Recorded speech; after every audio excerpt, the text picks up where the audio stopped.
Elon Musk now owns Twitter, putting the world's richest man in charge of one of the world's most influential social media platforms. But he also owns the other four biggest companies: Tesla, SpaceX, Neuralink, and The Boring Company. In total, Musk has about 126,300 employees. Working for someone like Elon Musk is obviously not easy. The proof is after owning Twitter. Musk laid off roughly half the employees. He's probably the most demanding CEO and boss when it comes to putting in the hours to get things done. But Elon Musk leads the way, and he probably works harder than anyone else in his companies. So what exactly is he like as a boss? Let's look at how the SpaceX Vice President reveals what we never ever knew about Elon Musk.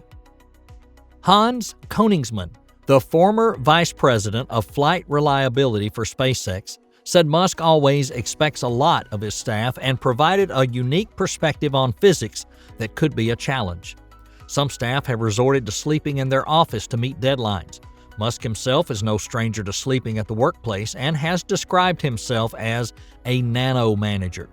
Koenigsmann was hired in 2002, the same year that SpaceX was founded. Musk went to Koenigsmann's house to do the interview because SpaceX didn't have an office, and in the company's early days, "We met at hotel conference rooms," Koenigsmann said. In an interview with Insider, Koenigsmann described his departure from SpaceX as bittersweet. He said he was sad to leave, but also optimistic about starting a new chapter in his life after nearly 20 years at the Musk Aerospace Group. There was always a lot of work to do at SpaceX, Koenigsmann said. He worked evenings, weekends to catch up with his heavy workload, but said he never had a day where I went there and was thinking, I don't want to do that work. Adding he was always motivated and happy. He really enjoyed working with Musk. Musk, quote, didn't know a lot about rockets initially, but he learned a lot over time, Koenigsmann said. Musk picked knowledge up quickly, which was amazing to watch, he added. I really enjoyed working with him and learning how he sees things, Koenigsmann said.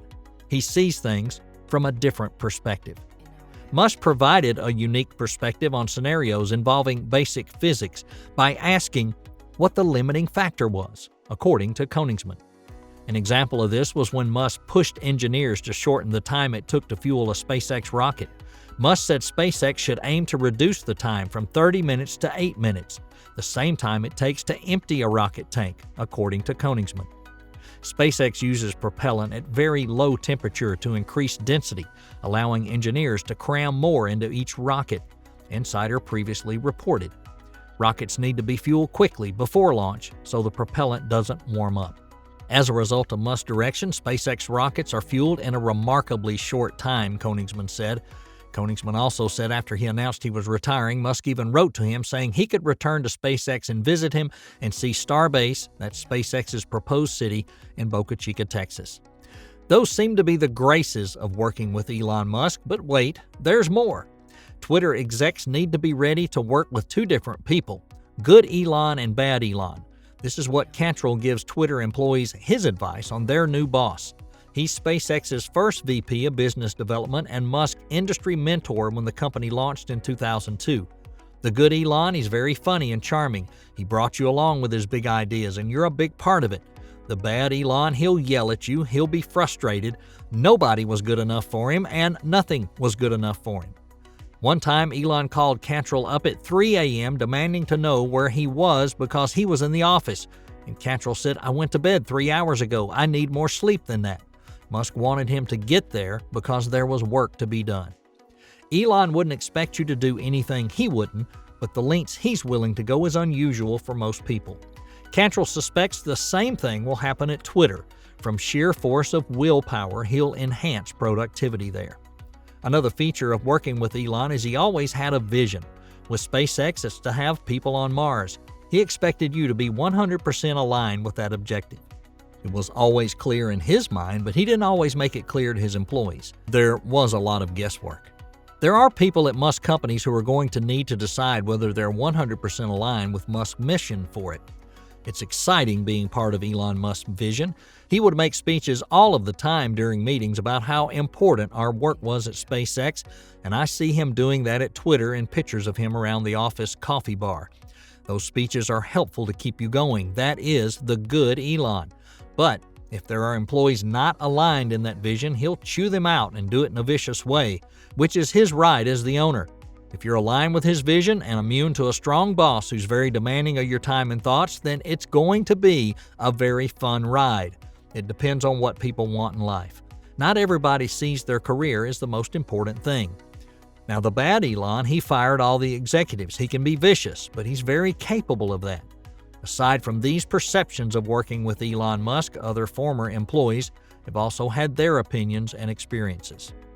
He's very, very smart. He's highly intelligent. He's already 10 steps ahead of you, a former manager said.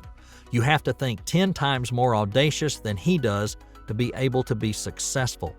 If Musk likes your idea, he wouldn't hesitate to put it into action. He also makes his employees better. A former senior-level employee said that 90% of the time he disagreed with Musk, he later realized Musk was right. He even feels like he's 10 times smarter now than when he first joined the company. 2 former senior-level employees said people were scared to tell Musk they disagreed with him. Quote, because of the pressure that he puts on his entire executive team, his senior leadership team, even if they have the experience, they wouldn't dare speak up against him. That coming from one former employee. A former manager who was on several phone calls with Musk last year said he believed Musk never learned his name, which he liked because when someone's name came up for the first time during a call, that person would often leave the company shortly thereafter. He also can set unrealistic goals. A former manager said Musk would sometimes set unrealistic, stretch targets without a realistic plan in order to achieve them. Musk has been known to make public predictions about areas like Tesla's financial performance, autonomous driving technology, or production targets that the company hasn't met on his original timeline. After all, Elon Musk seems to be a complicated figure, but obviously, every glory comes with a price. Now ready to begin your career with Elon Musk? Well, what do you think about Musk's working environment? Well, that just about wraps it up for today's episode. And hey, don't forget, share your ideas in the comments section. Everyone's support motivates us to create more quality videos. And for that, we thank you so much, and we hope to see you next time.